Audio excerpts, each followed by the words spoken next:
This is KVUE News Nightbeat. Another high-rise planned for Austin, and the location might come as a surprise. We have a first look at the development plans. A federal judge rules on federal money and sanctuary cities. The same day, Austin's mayor meets with the Attorney General about the same topic. And a school announcing a meeting for parents after an outcry over what they call a mishandled sexual assault case.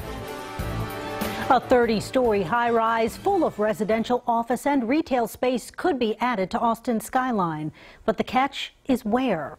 It'll be steps away from the Austin Resource Center for the Homeless, or ARCH. The Nightbeat's Brandon Jones explains why some don't see that as a negative. Laquita, the land is owned by the Episcopal Church, and they hope that the property will be more than just the latest high-rise. They want it to be a destination spot. The sights and sounds of downtown Austin are ones to remember. To say the city is vibrant is an understatement, but just a few blocks over is quite a different story. Here at the Arch and surrounding areas, you'll see the city's homeless. But could you imagine the Arch's neighbors could look like this? A tower somewhere in the 30-story range that would be considered a mixed-use development. The National Episcopal Church is behind the building. Reverend Canon Lang Lowry spoke to us by phone Tuesday. You'll always have homeless people among you, so we don't see that as a negative. Why? Lowry says Mayor Steve Adler has come up with a good plan to address homelessness, and the church fully supports it. The issue there is that just the facility seems to underserve them. It's just too many people. The church bought the block in 2009 with plans to build a National Archives facility. The nearly 70,000 square foot facility would be a part of the high-rise. We really wanted a concept to go around with our archives that would not only make a living archives for us, but make a spot where people would want to come to. Mission and ministry are two things Lowry told us comes to mind about this project. The idea of a hotel could be in the works as well. However, financial details, according to Lowry, should be released in about 3 months. Now, the project will require approval from city leaders. If given the green light, construction could begin in 2018. In downtown Austin, Brandon Jones, KVUE News, Nightbeat. Austin school officials are going to meet with parents about an alleged sexual assault of a 4-year-old girl at school. A message sent to parents from Boone Elementary in South Austin says school staff will be there to answer questions. We've been covering the story since it broke Friday. School police closed the investigation back in February without pulling medical records that showed the young girl had signs of a traumatic assault. The case has now been reopened. The meeting about the incident is Thursday night from 6 to 7 in the Boone Elementary cafeteria. A California federal judge ruling tonight President Donald Trump can't withhold federal funds from so-called sanctuary cities. ABC's Janai Norman is in Washington with more. Another setback for President Trump just days out from his 100th day in office. Today brings the score between the White House and the courts 3-0. Federal judges have twice halted the president's travel bans, and now a ruling out of San Francisco halting part of an order aimed at punishing so-called sanctuary cities by withholding federal funds. This is why we have courts, to halt the overreach of a president and attorney general who either don't understand the Constitution or choose to ignore it. The Trump administration targeted sanctuary cities, saying they allow dangerous criminals back on the street, arguing the order is necessary to keep the country safe. The wall's going to get built, folks. Just in case anybody has any question, the wall's going to get built, and the wall is going to stop drugs, and it's going to stop a lot of people from coming in that shouldn't be here. But mayors of those cities pushed back. It was an attempt to bully jurisdictions like San Francisco and Santa Clara into abandoning their sanctuary city policies by the use of an unconstitutional executive order. Attorneys for San Francisco and Santa Clara counties sought an injunction to block the executive order. And today, a judge granted that injunction, deciding the president has no authority to attach new conditions to federal spending. This comes following a federal appeals court blocking the president's first travel ban. That was eventually revised and remains stalled in the courts following a second ruling. And now this marks the third legal hurdle for President Trump and his controversial executive orders. Janae Norman, ABC News, Washington. Also today, Austin Mayor Steve Adler met with U.S. Attorney General Jeff Sessions to see if Sessions considers Austin a sanctuary city. Mayor Adler says Sessions told him no, based on a federal statute. With today's federal court ruling, only state grants are in jeopardy right now. In February, Governor Greg Abbott decided to withhold $1.5 million from Travis County.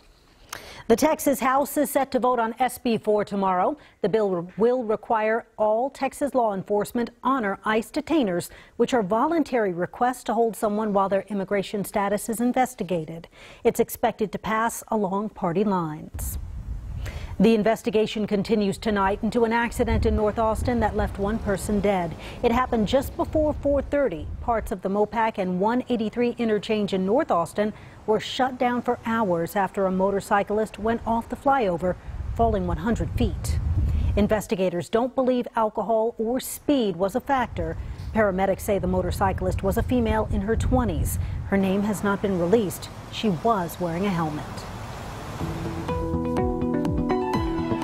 Well, this man could spend up to 99 years in prison if he's found guilty of setting a fire at an East Austin home last night. Fire investigators say 27-year-old Arturo Sada started the fire, then pointed a gun at responding firefighters. Sada then barricaded himself in a room, eventually surrendering to a SWAT team at around midnight. 2 other people inside that home were not hurt. Former President George H.W. Bush will be in the hospital a little longer than expected. Doctors say he beat pneumonia but continues to battle the effects of chronic bronchitis, a condition exacerbated by his age. Bush is 92 years old. His office says the former president could be home by the end of the week. A taste of summer this afternoon with highs in the upper 80s and low 90s. Hottest spot in the entire state of Texas, well to the southwest of us, Laredo, Webb County reporting 102. It was 90 here in Austin, 5 degrees shy of the record. Well, a cool down is headed this direction. A front stirring up some severe weather tonight in Oklahoma will pass through the area quietly tomorrow, and that will push in some cooler air for tomorrow night. But windy and hot tomorrow once again. Front to rise late in the day tomorrow, and then thunderstorm chances return for late in the weekend with yet again another front. Lots to get to in your full forecast, and it's a few minutes away. Thanks, Albert. Early voting is now underway on 3 bond proposals in Round Rock ISD. While district officials assert it will only present a minor cost to voters, some believe those numbers don't represent the full story. KVUE's Michael Perchik joins us now in the newsroom to break down this topic. Michael? Quita, the bond proposal addresses several topics, some caused by overcrowding, others focusing on upgrades both inside and outside the classroom. Opponents say it's not all necessary, arguing the true cost to the taxpayer could be far more than stated. In a debate where proponents and opponents don't agree on much, one thing is clear. Round Rock is growing and doing so quite quickly. More families and more students, which has led to 3 new bond proposals totaling $572 million, calling for more schools, classrooms, and athletic facilities. People in this district are here because they love this district, and they know that we have needs, and they're willing to make this investment in the future of the district. Catherine Hanna is the chair of Classrooms for Kids, a local political action group supporting the bond. So what does the proposal cover? It calls for a new elementary school and high school, a new career tech high school, expansion of current schools, improved technology on campuses, a new aquatic center and athletic facility, and the purchase of land for future developments. Round Rock ISD trustee Mason Moses says the proposal will help maintain the district's current success. And we love those expectations. We want those expectations to continue, and which is why the board thought this bond was needed. But opponents say that's just part of the picture. Patrick McGinnis is a part of Round Rock Parents and Taxpayers, a group that opposes the bond. We've got questions about the high school number 6. There were questions about boundary changes, about what's needed. A key issue, money. Roger Falk with the Travis County Taxpayers Union believes the district is over-reliant on ideal projections, adding the proposal is excessive. It's more like a Christmas wish list than it is a sensible plan to mitigate the growth issues there. There's a lot of excesses in this bond. So to the proposed increases. According to the district's research, if all three propositions pass, it will result in an annual tax rate increase of $26.74 per homeowner. But McGinnis and Falk believe that only represents a fraction of the annual costs, which they peg at $348 per homeowner. So how do they come up with such different numbers? We're going to post the data on our website, KVUE.com, so you can see how they arrived at these projections. In the newsroom, I'm Michael Perchik, KVUE News Nightbeat. Thanks, Michael. A vote in the legislature could mean changes for some community college students in Texas. What it would mean for those trying to get a bachelor's degree in nursing. And an uproar after a teacher performs his version of a popular rap song at school.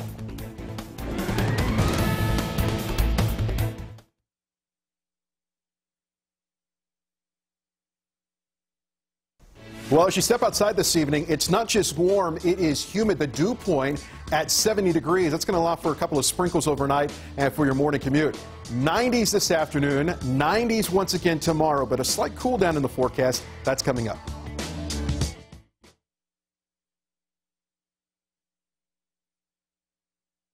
Texas students may soon be able to get their bachelor's degrees at community college. SB 2118 is on its way to the full Senate for a vote later this week. If passed, the Texas Higher Education Coordinating Board will allow certain public junior colleges to offer 4-year degree programs. The Nightbeat's Tina Shively is in the newsroom with how that program will impact students in Central Texas.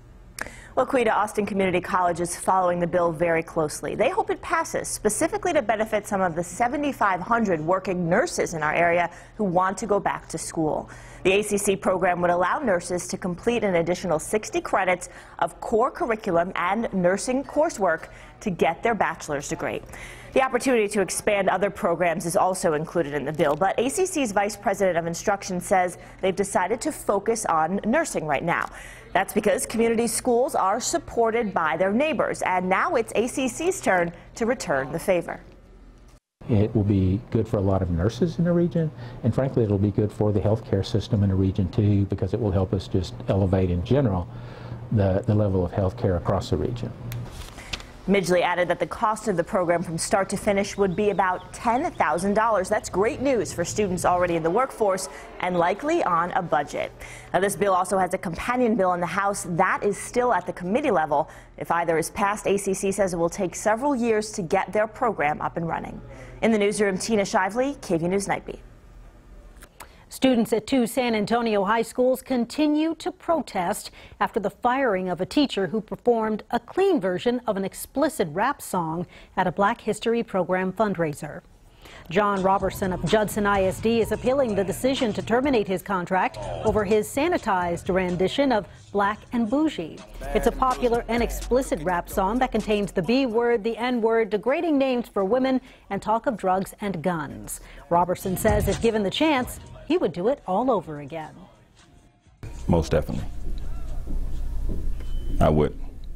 Because the reason I'm here is I can't have anyone lie on me. I'm not going to stop teaching the way I teach because I think the way I teach allows kids to explore their minds and their possibilities. At the program, students reportedly started singing the lewd words. Robertson says he used the song to get kids to come to the event because they relate to music. A school administrator did ask him to change the marketing before the event. Hope you had a chance to spend a little time outside today, but if you did, you know it was very, very humid. Yep.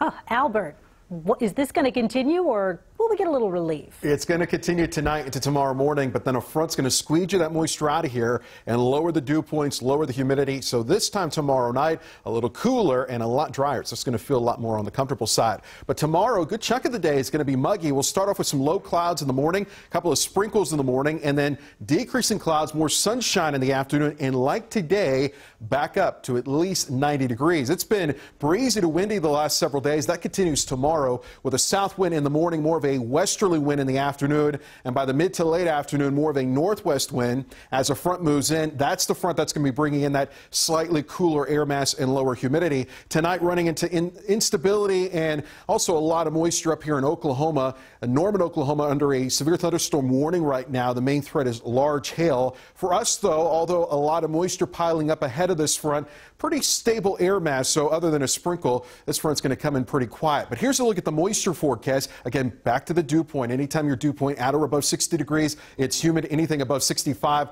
gets oppressive. And we've got dew points tonight in the 70s. But here comes the front tomorrow afternoon, squeeging the moisture out of central Texas. So it's going to feel a lot more comfortable starting late tomorrow with 30s and 40s as far as dew points go. Lower humidity. Don't expect a huge cool down with this front. 90 out ahead of the front, only to 85, but lower humidity on Thursday. Back up to 90 on Friday. Upper 80s with a couple of showers Saturday. And then Saturday evening, an even stronger front will cool us into the 70s for highs on Sunday. But muggy and warm, and the development of sprinkles just because we'll be so humid in the overnight. 71 degrees for your temperature waking up tomorrow. And tomorrow starting off with a low deck of clouds and then partly sunny to sunny in the afternoon. Windy conditions at times and high temperature at 90 degrees. Upper 80s and low 90s across the metro. Mid 80s out west if you're in the hill country, but the rest of the area, upper 80s to near 90 degrees expected for tomorrow afternoon. Under the microscope, low amounts of pecan and grass pollen. In the forecast, molds medium. Your allergy forecast found every day in the Statesman.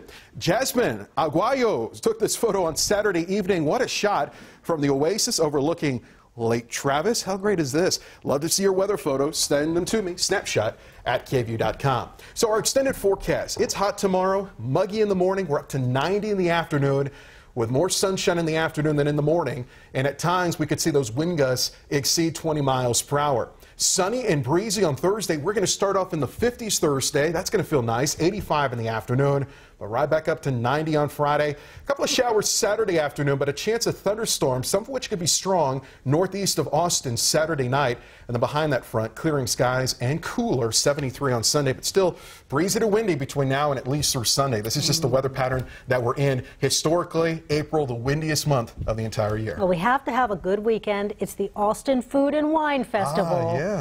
It's got no thunderstorms. Make them go away. Well, have plenty of the items around, and it doesn't matter what the weather's going to be like. There right? you go. Yeah. Thanks, Albert. Okay. Well, the pair of jeans that has everyone upset on social media. And today's Tech Tuesday is up to new heights, the new future for Uber.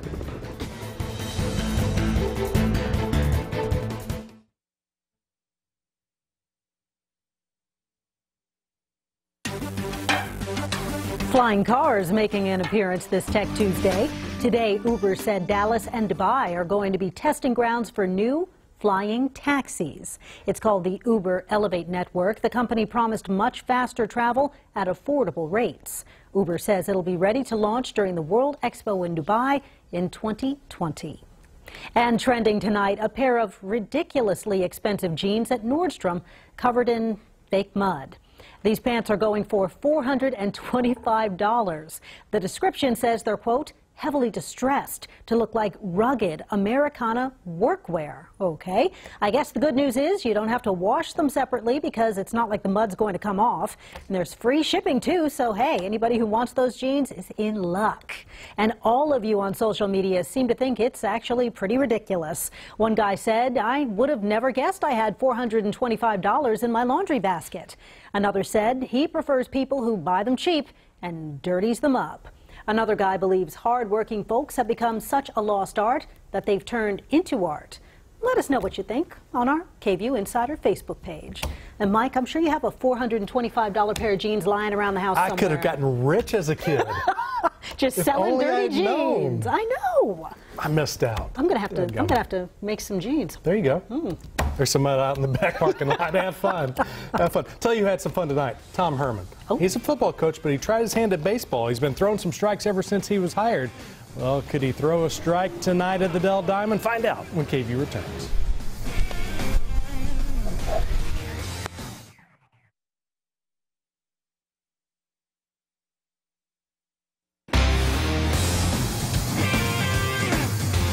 Spring football is over, and while new UT football coach Tom Herman is busy recruiting, he's also making lots of public appearances. And tonight, got to show off his arm.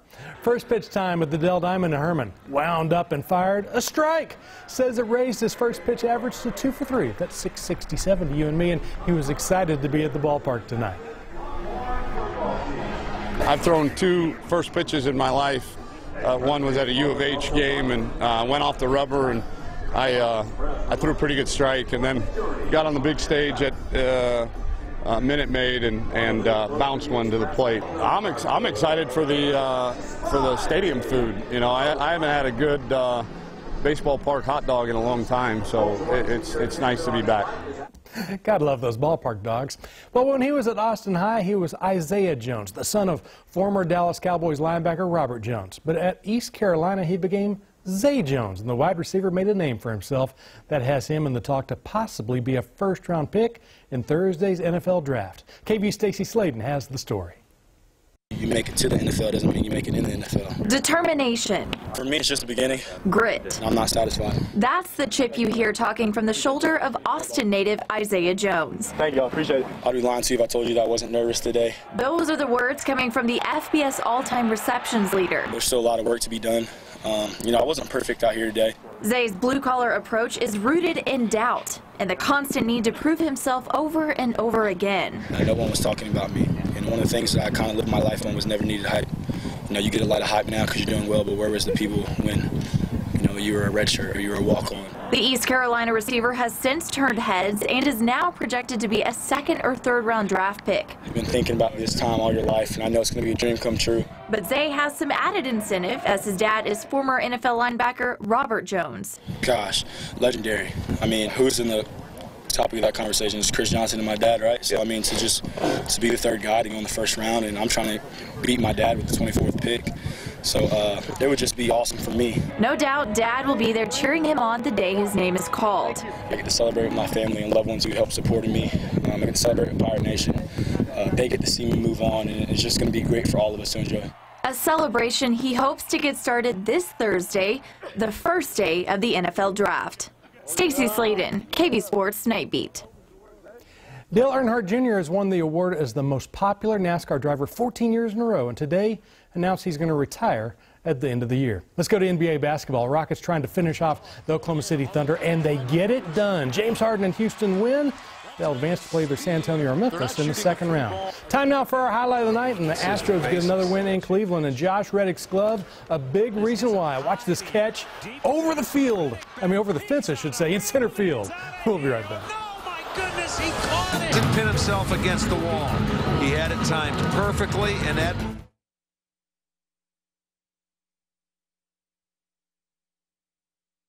And the heat and humidity going to stick around for a while. Tonight, tomorrow, and then the humidity drops by tomorrow afternoon. So by this time tomorrow night, we'll be falling in the 50s. The humidity will be down. So just 24 hours away, but it's kind of a one-day only cool down. Look at this, 54 in the morning, 85 in the afternoon on Thursday. We're back up to 90 on Friday. A stronger front Saturday will stir up some thunderstorms Saturday night, and then behind it, clearing skies, cooler and breezy Sunday. Highs back in the low 70s Sunday afternoon. That forecast has a little something for everybody. It does. It does. Thanks for letting us be a part of your night. And don't forget to join us for KVUE Daybreak.